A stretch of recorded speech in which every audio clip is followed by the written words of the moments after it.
Salut les amis, et encore un petit vlog. Vous allez me dire, ça devient une habitude. La chaîne n'est plus ce qu'elle était. Bon, le 3 décembre prochain, Ozzy Osbourne va avoir 74 ans. Il y a quelques semaines sortait son dernier album, Patient Number 9, et vous êtes nombreux à me demander si c'est bien son nom que j'ai tatoué sur mon bras. Alors je crois qu'il est temps que je vous parle de mon rapport très particulier avec Ozzy, et que je vous parle pas de Justin Bieber. Who the fuck's Justin Bieber? Good. Pour des raisons évidentes, je ne vous mettrai pas d'extraits musicaux dans ce vlog. Et pourtant, j'en écoute tous les jours. D'aussi loin que je me souvienne, j'ai toujours écouté quasiment tous les jours, ou même peut-être tous les jours, parce que je suis le genre de gars qui se fait des playlists et qui les écoute en boucle pendant qu'il travaille, qu'il écrit ou qu'il fait quelque chose d'autre. J'ai toujours eu Ozzy Osbourne ou Black Sabbath dans mes playlists, et c'est même la musique qui m'accompagne depuis ma naissance, et même, certains d'entre vous le savent déjà, avant ma naissance, puisque j'ai eu l'insigne honneur d'assister à l'un de leurs lives in utero, à l'époque où Ozzy était encore dans Black Sabbath, la meilleure époque musicale de toute la galaxie, et je ne dis pas ça parce que je suis un enfant de 70.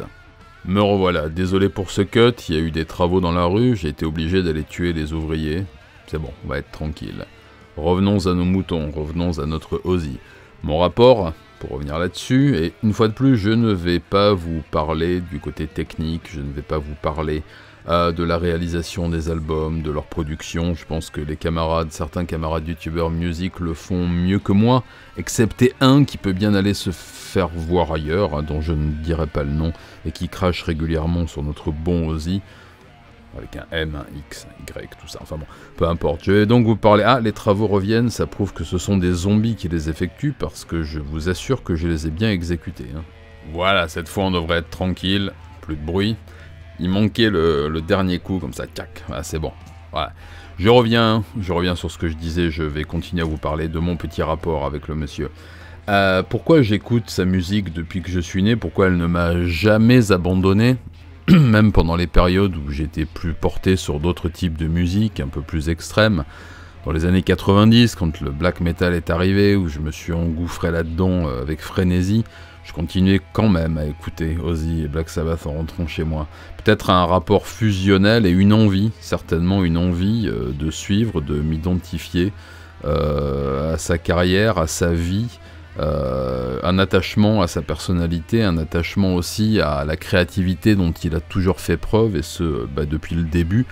Je ne sais pas si vous avez déjà vu le documentaire sur Black Sabbath qui passait sur The Pit notamment, et dans lequel ses camarades, Tony en tête, parlaient de la géniale inventivité naturelle et instinctive de Ozzy à formuler une mélodie vocalement, à écrire des paroles qui collent parfaitement avec les riffs qu'il avait pu trouver, et à son espèce de génie aussi plus tard à bien s'entourer. Ça je vous en reparlerai un peu plus après dans la vidéo.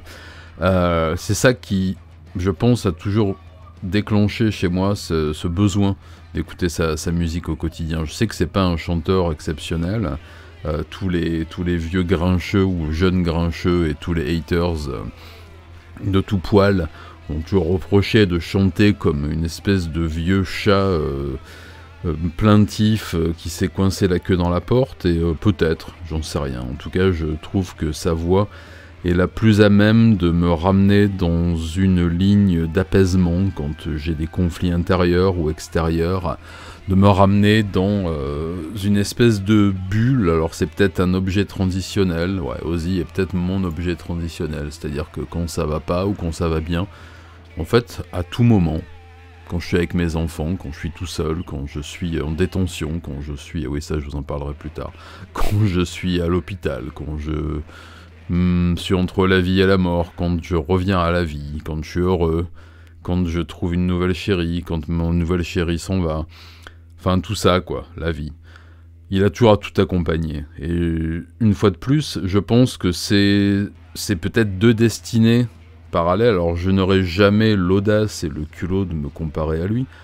Mais c'est vrai que je me suis toujours vu et identifié dans ce qu'il faisait. C'est peut-être très bête, c'est peut-être du fanboy de base, et je l'assume. J'aime assez être fanboy. Enfin voilà, c'est certainement ça qui m'a rattaché à lui. Aujourd'hui, j'ai transmis le relais à mes enfants. Ma fille est très fan de Ozzy.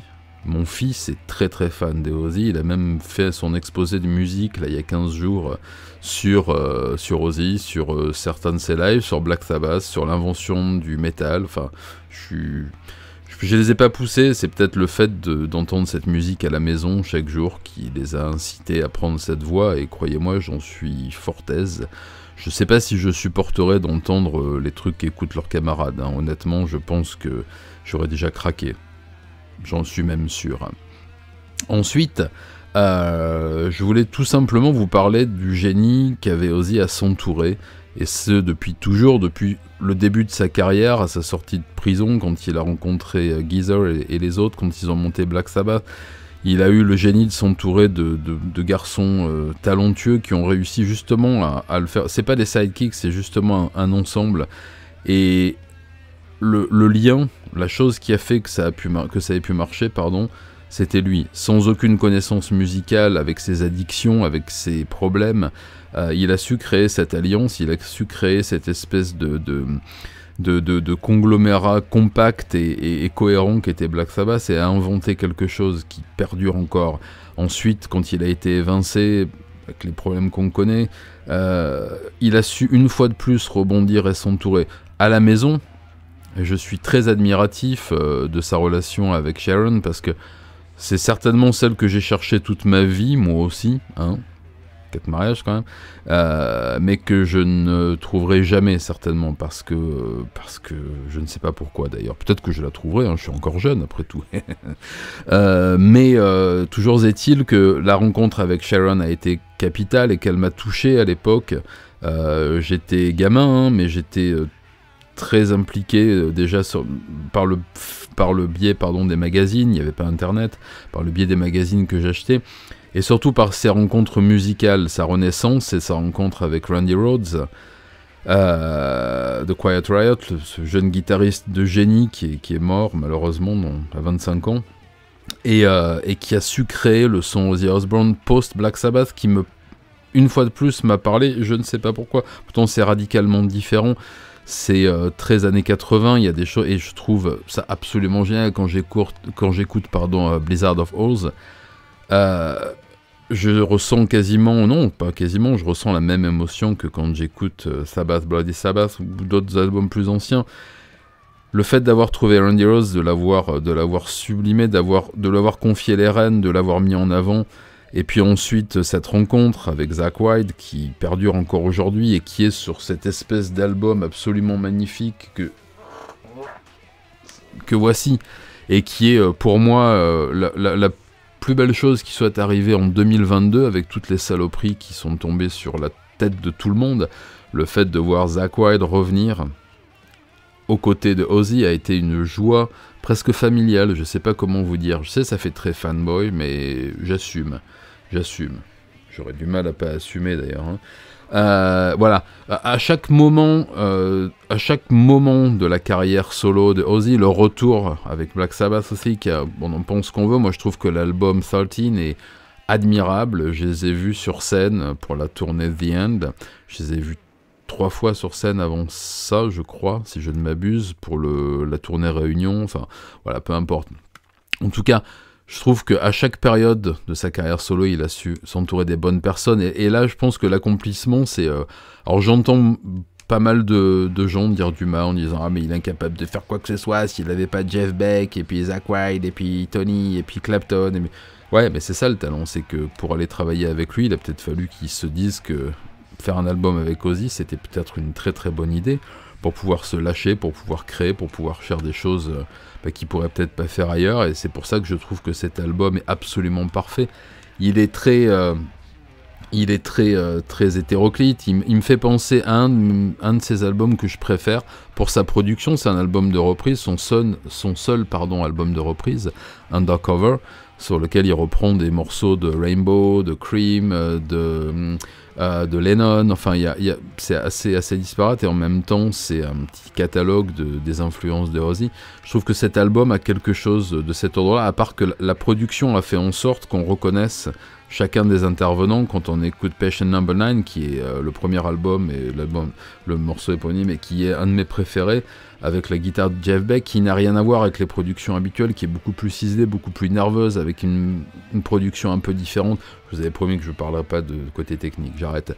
Ensuite, quand on écoute, non, je vais continuer peut-être un peu, quand on écoute les albums, les morceaux enregistrés avec son vieux camarade Tony, dès le premier riff, on reconnaît la vieille SG de Tony et le son Black Sabbath, cette espèce d'âpreté du son, cette espèce de grincement qui vous reprend au trip. Degradation Rules, avec un titre aussi fort avec les deux compères, est absolument fabuleux. Le premier morceau avec Zakk Wylde sur l'album Parasite, c'est un fucking hit à chaque fois que je l'entends, et je sais qu'en voiture ils ne m'aident pas à respecter le code de la route, c'est pas bien ça.